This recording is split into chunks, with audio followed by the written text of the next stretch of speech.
250 years ago, French noble people lived a life of great luxury.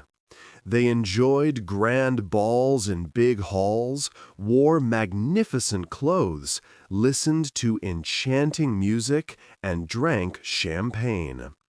An even more important part of this rich life was the French language. No matter where you were, like in Vienna or other big cities, important people spoke French. They believed it showed they were well educated and modern. France itself was a superpower. It was the main leader in culture for the whole Western world. Many of the most famous thinkers of that time, such as Voltaire, Rousseau, and Diderot, were French. France was so rich and powerful that it could fight wars against many other European countries for years. It had the strongest army, a large population, and one of the world's most powerful economies. All this success came from one special family, the House of Bourbon. Many people consider the Bourbon dynasty to be the greatest of all. Think about what happened to other royal families, like the Habsburgs or the Stuarts. Today, you mostly hear about them in movies. But the Bourbons did not just rule for many centuries, they also gained control over many countries across Europe. Even now, members of the Bourbon family still rule in some places. This book will tell the story of the House of Bourbon. You will learn about their love for luxury and pleasure. We will see how they often changed their religious faith. We will meet great kings who shaped Europe. This story will take you through the time of musketeers and the big wars that changed Europe. You will understand how this important family still lives and has influence today. 2. The First Try. After the long 100 Years' War, France became a very strong country. The kings from the Valois family led a modern army. They could not do everything alone, so they had trusted helpers called constables. Often, these important positions went to relatives of the king from the Bourbon family. In those days, blood ties were stronger than any paper promise. Kings trusted their family more than anyone else. The Bourbon family had a long history. They came from the Capetian kings, who were part of an even older family called the Robertians. The Bourbons started with Robert of Clermont, a son of King Louis IX. This long family line would rule many parts of Europe for almost 1,000 years. In the early 1500s, the Bourbons were second in line to the French throne. This meant they could become king if the Valois family had no more male heirs. Charles I de Bourbon was a famous hero of the Italian wars. He was a brave leader, known for wearing a white cloak in battle. He was the second most powerful man in France. But Charles had a problem with King Francis I. The king's mother wanted Charles, but he said no to her. She became angry and told her son, King Francis, that Charles wanted to take his crown. So, King Francis took away Charles's titles and his important job. Charles was very upset. He decided to join Francis' enemy, Emperor Charles V, a powerful Habsburg ruler. As the emperor's general, Charles de Bourbon led an army against King Francis. At the Battle of Pavia, Charles won a great victory. He captured King Francis himself. It seemed Charles would now become the King of France. However, the powerful Habsburg emperor made a deal with King Francis. Charles de Bourbon was forgotten. 2 years later, Charles died fighting for the Habsburg army during a battle in Rome. He was wearing his white cloak, which made him easy to see, and an enemy soldier shot him. Charles I de Bourbon had no children, and this line of the family ended. His death stopped the first chance for a Bourbon to sit on the French throne. A different, poorer branch of the family would have to try again many years later. 3. A new king.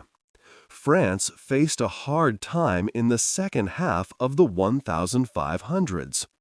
A civil war was raging between Catholics and Protestants. In France, Protestants were called Huguenots. The powerful Guise family led the Catholics. The Valois kings, led by Catherine de' Medici, also supported the Catholics. The Bourbons, however, joined the Protestant side. They were not deeply religious. They chose the Protestant side because it was good for their power. Into this family, a boy named Henri was born. People know him as Henry IV. His father, a typical Bourbon, changed his faith often. But his mother was a strong Huguenot. She tried to raise Henry in her faith. As a child, Henry learned to live between Catholics and Protestants. This skill helped him later. In 1572, Henry married Margaret of Valois. She was the French king's sister. This marriage was meant to end the war. The wedding was outside Notre Dame Cathedral because of the religious differences. Everyone celebrated for 6 days. But then, on the eve of St. Bartholomew's Day, a terrible thing happened. Catherine de' Medici and the Guise family planned to kill Protestant leaders. Bells rang, and Catholics killed Huguenots in their homes. 3,000 people died in Paris that night.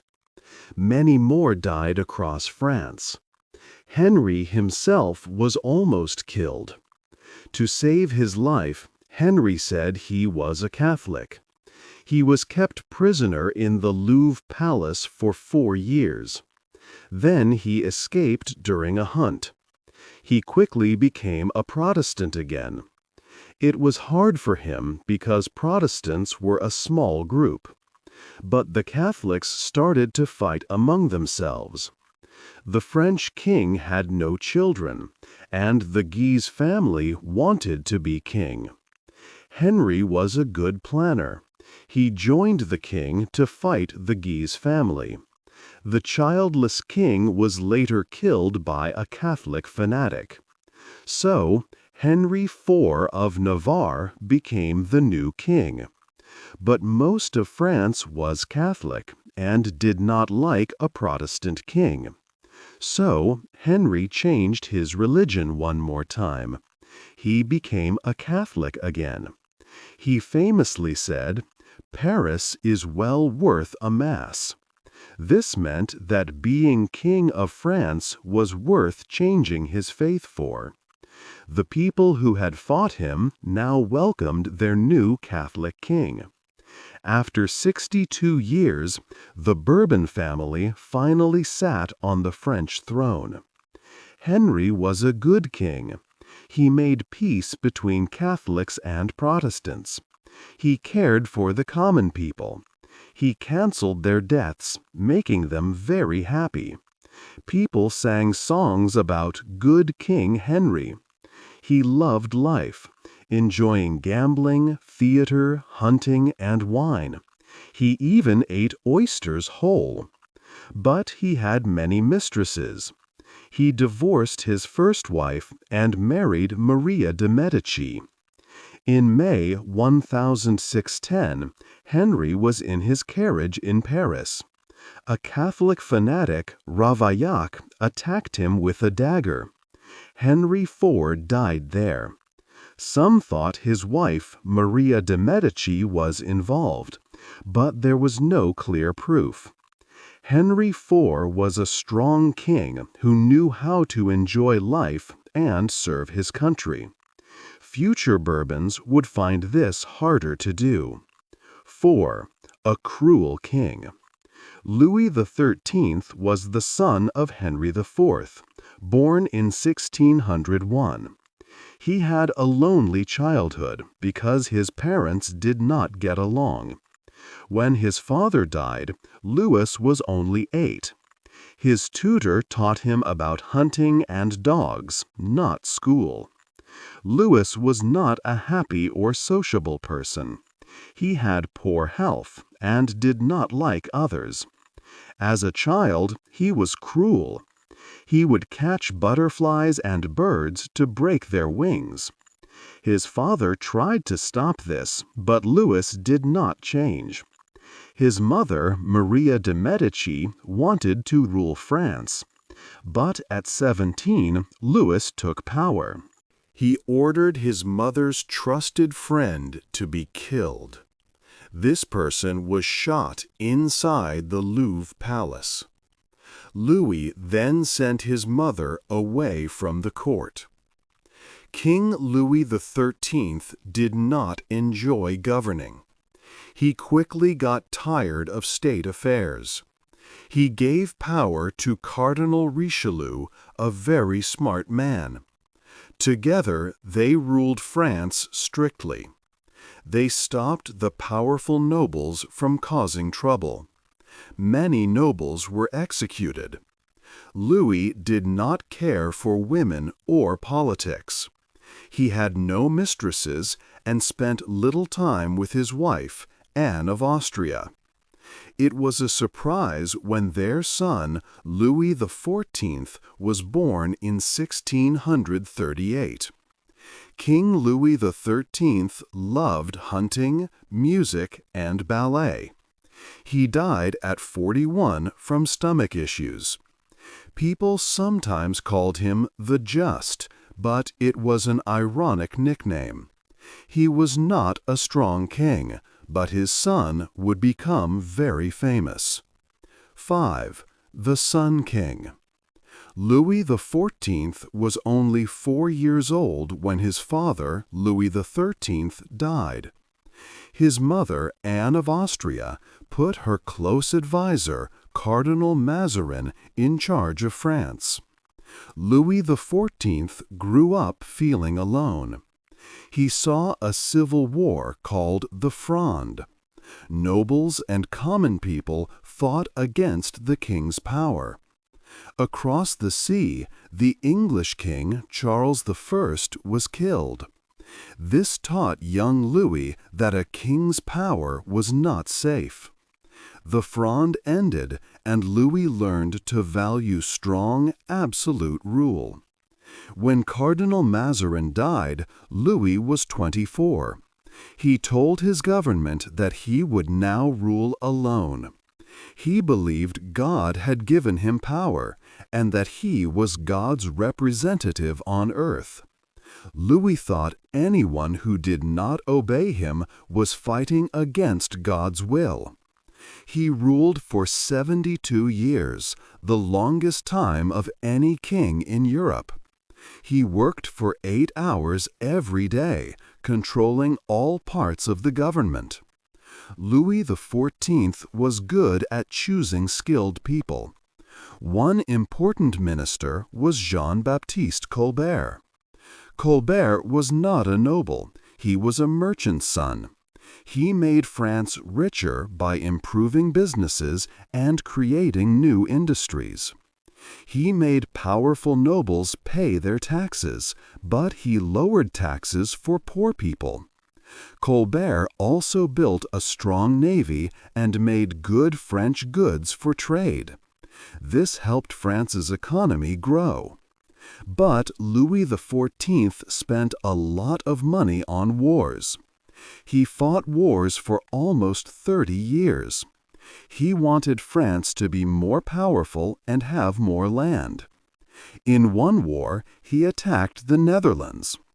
Other countries were afraid that France would become too strong, so they joined the fight against him. The war lasted 6 years and brought little gain. Later, Louis, at 63, wanted to put his family on the Spanish throne. This started the War of the Spanish Succession. Many European countries fought against France again, as they feared France controlling the large Spanish Empire.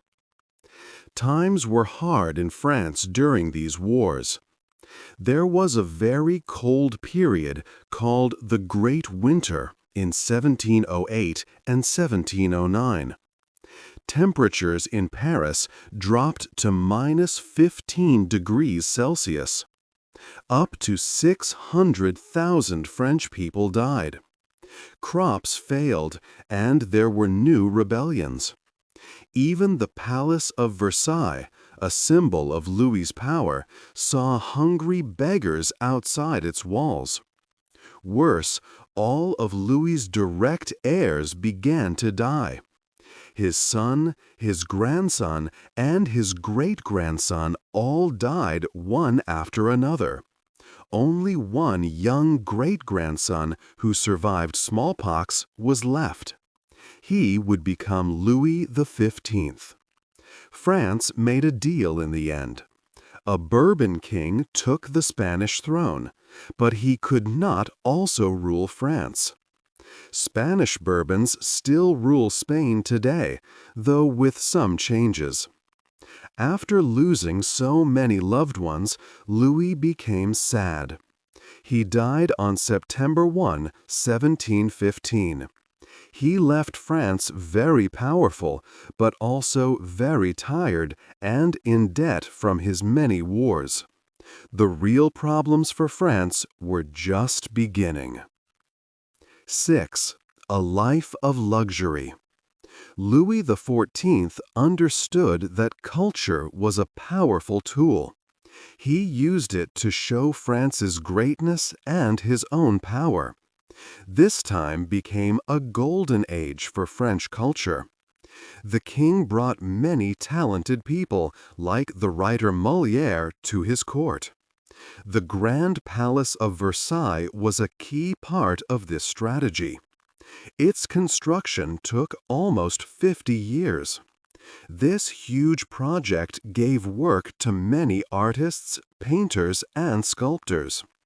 Louis XIV controlled all forms of art, telling artists what to create. Hundreds of portraits were made of him during his long life. The king also found a clever way to control the rich nobles. He weakened them through gambling. He would often play cards and dice with his courtiers. They could not refuse to play, even if they lost a lot of money to the king. In this way, Louis regularly took money from the wealthiest families. This stopped them from gaining too much power or planning against him. Louis XIV also had many mistresses. His wife had to accept this. His first famous mistress, Louise de la Vallière, had 5 children with him. Later, he had 7 children with Madame de Montespan. He often gave these women and their families much wealth. After the queen died, Madame de Maintenon became a very important person at court, staying with the king until he passed away. However, this luxurious golden age had a hidden side. Behind all the beauty and wealth were serious problems. Louis XIV had a strong gambling addiction. He was also very self-centered, showing extreme narcissism. His constant search for pleasure, or hedonism, caused problems for many people. He sometimes hurt those who cared for him. The Sun King's way of life created deep issues for France.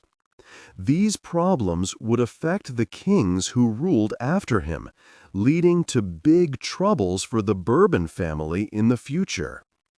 7. The Last King. After Louis XIV, France's situation worsened. The next king, Louis XV, the Beloved, loved women and wars but lacked governing skill. He famously said, "After me, the flood," showing his disregard for the future. His grandson, Louis XVI, inherited these problems. Louis XVI was unlike other Bourbons. His parents loved each other, rare for the family. He received a good education in Latin, history, and math. Often sick and not charismatic, Louis XVI preferred manual work. He loved making things from wood and iron, chatting with gardeners more than nobles. His rooms held blueprints, maps, globes, a carpentry workshop, and a forge. Physical work made him stronger. His marriage to Marie Antoinette, an Austrian princess, was also unconventional. He was loyal to her. They were opposites. She loved parties and theater, which he disliked but attended for her. She slept late. He woke early for nature walks, preferring water to wine. This difference made the French dislike him. They saw him as strange, even impotent, and rumors spread about Marie Antoinette's affairs. People hated Louis XVI for not being the debauched party king they expected. France's treasury was empty. Louis XVI refused to raise taxes on common people, instead cutting almost all court spending. This angered many nobles. His efforts to reduce noble privileges created more enemies. In 1776, high bread prices turned the Parisian poor against him. To fix the finances, he appointed banker Necker as finance minister. Necker took out massive loans, making France's debt huge, with most tax money covering interest. This temporarily helped, but Necker's court cuts led to his firing, influenced by the Queen. Louis XVI's main weakness, his soft-heartedness and concern for others' opinions, would prove tragic. In May 1789, the Estates General met for the first time in centuries. This important body included the clergy, nobles, and the Third Estate, wealthy townspeople, and non-noble taxpayers. They argued over voting rules. The Third Estate, the majority, decided to write laws alone, starting the French Revolution. The king could have stopped it, but he acted too late. On July 14th, Parisian crowds stormed the Bastille prison, a symbol of royal power. Louis XVI tried to align with the revolution, even wearing its symbol, but always seemed out of place. He and the Bourbons were blamed for France's problems. On October 6th, a mob marched from Paris to Versailles, trying to seize the Queen. Louis then considered escape. Later, under the new constitution, Louis still held executive power and could veto laws. When revolutionaries decreed to exile priests not supporting the revolution, Louis vetoed it. An armed crowd surrounded his palace, threatening him, but he firmly stated his constitutional right to veto. His power soon ended. He attempted escape again, but failed. Stripped of his title, he became Citizen Louis Capet. He accepted his fate calmly. On January 21st, he was led to execution. At the guillotine, he declared loudly, "I die innocent of all the crimes of which I am accused. I forgive my enemies, and I pray to God that my blood will not fall back on France." Moments later, the blade fell. The crowd cheered for the nation and the Republic. His wife, Marie Antoinette, was also executed. Their young son, Louis, was 7. Imprisoned and given to a radical cobbler, the boy was beaten, forced to drink, and made to slander his parents. He died at age 10 from tuberculosis in his cell. Royalists called him Louis XVII. Louis XVI was the only Bourbon king without a taste for pleasure or narcissism. This unusual path led him to a terrible end. 8. The family today. After the French Revolution and the time of Napoleon, the Bourbons came back to power. Louis XVIII, the brother of the executable Louis XVI, became king. He had escaped France during the Revolution and lived in other countries like Italy and Britain. He did not want to be king, but in May 1814 he returned to Paris. Not many French people wanted the Bourbons back, so Louis XVIII promised a new constitution for the country. This made him the head of the government again. He tried to be fair and did not punish people who had supported the revolution. However, many people who had left France during the revolution, called ultra-royalists, did not like this. They wanted to go back to the old ways before any changes. When Napoleon returned for a short time in 1815, Louis XVIII fled again. After Napoleon's final defeat at Waterloo, Louis had to come back. The ultra-royalists won elections, and a time called the White Terror began. People who liked the Republic or Napoleon were put in prison or even killed. When Louis XVIII died, his brother Charles X became king.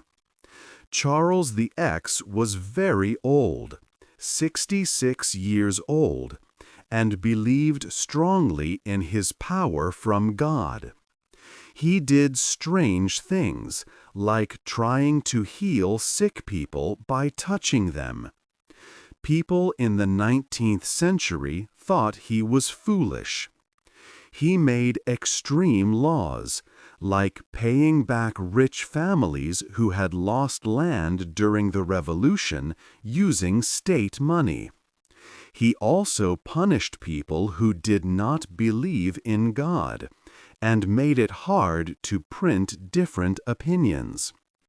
His extreme actions made everyone angry. In 1830, Parliament disagreed with his government.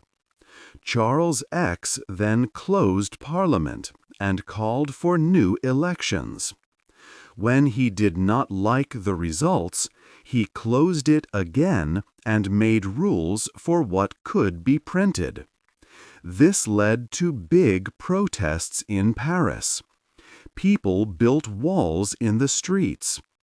Everyone was against the king. This was the July Revolution. Charles X and his grandson, Henry, lost the throne forever. This was not the full end for the Bourbons in France. Another part of the family, the House of Orléans, ruled for 18 more years, until 1848. After that, France never had a king again. Today, 3 different groups still say they should be the French king, but they have no real chance. One of these is Louis Alphonse de Bourbon, who is the oldest male relative of Louis XIV. But the Bourbons did not disappear. They still rule in Spain. King Felipe is the current king there.